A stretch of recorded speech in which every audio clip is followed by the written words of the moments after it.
Yeah.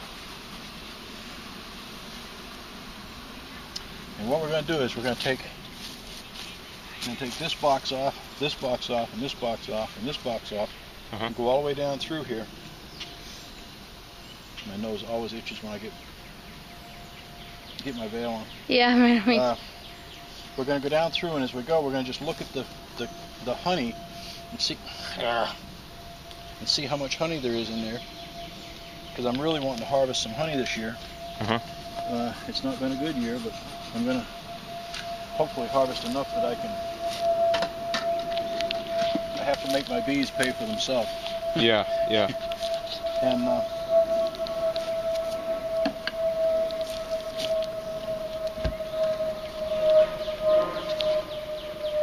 okay.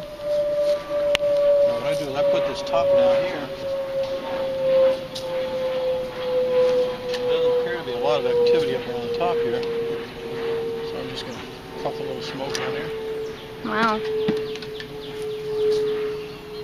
And I try to make as little noise. You know, some people by now would have banged on the box at least a dozen times. So is this stuff on the side, is that the bee glue? That's the bee glue. That is propolis right there. Okay. You got your gloves on? You got your gloves on?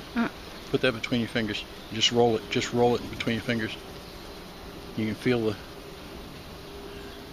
Yeah. But that's bee glue. So I should stick this on my tooth? I wouldn't stick it on your tooth. You could eat it actually. Really? And yes, it's not. There's nothing. And I usually take this and just set it out front. Usually this would be covered with bees.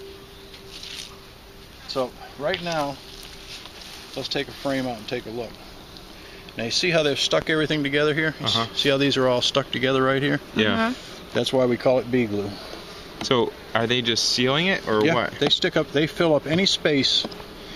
There's a space that's common in beekeeping, and it's called bee space.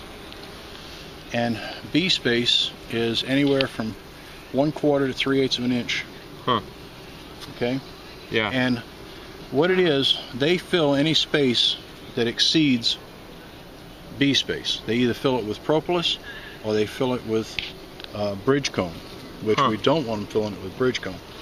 So basically, this frame, this super, does not have any honey up in it that I can see so far. Okay. It's just got the comb. It's just got the combs up in here.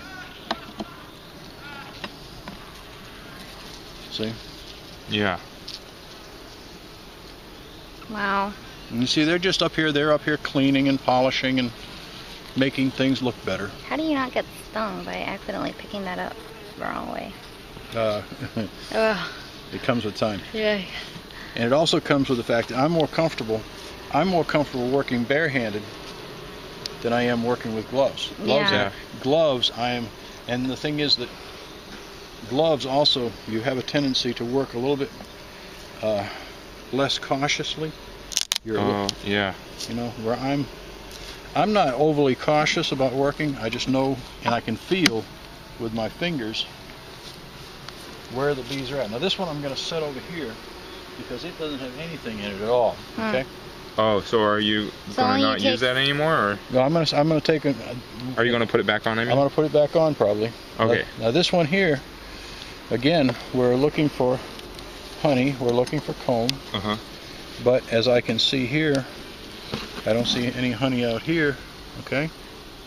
So they're just keeping the comb clean for future honey, or what? They're just keeping it clean. That's all. But the thing is, I may just have to take some of these off because there may be too much space. The colony after today is going to start to decline. Today is the longest day of daylight in the year. Okay, now here I can feel, let me do this to you. They're drawing this comb. Okay, here's what you do. You hold this one in one hand and hold this one in the other hand. Watch the bees on this side, just don't pinch them. Feel the difference? Yeah, this one is a lot heavier. Stand over here. That's where the honey is. Whoa. Yeah, look at that. Wow. So this one has honey in it, huh? This one actually doesn't have honey. What that is nectar that's being stored, and that hasn't been made into honey yet. They're starting to store nectar, and it's starting to ripen some of it. It looks a little bit on the, but they haven't fully ripened it yet. How do you know when it's real honey? Okay, we'll get there. Are they just these two bees right here? Are they like taking it out? No, they're in there depositing more in. Okay. Let me take this one. So they keep working on it even when the daylight shows and there's obvious movement and everything. Yeah. That's crazy. And they work on it. It's pretty dedicated.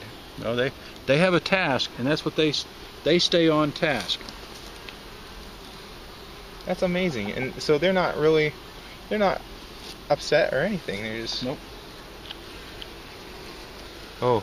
Now you see here, this is wax that's just been drawn. See, this is all new wax Yeah. that's just been drawn.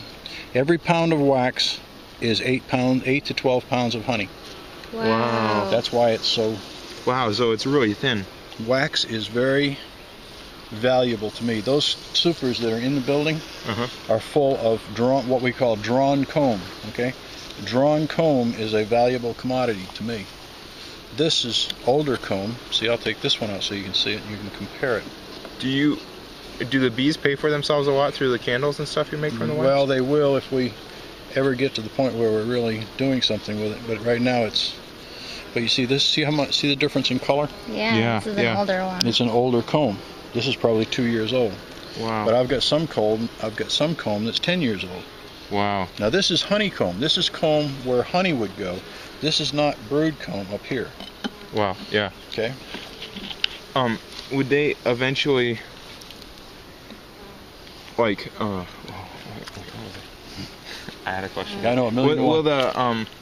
Will the comb like degrade as like over time? Like will the wax become less useful? It's less useful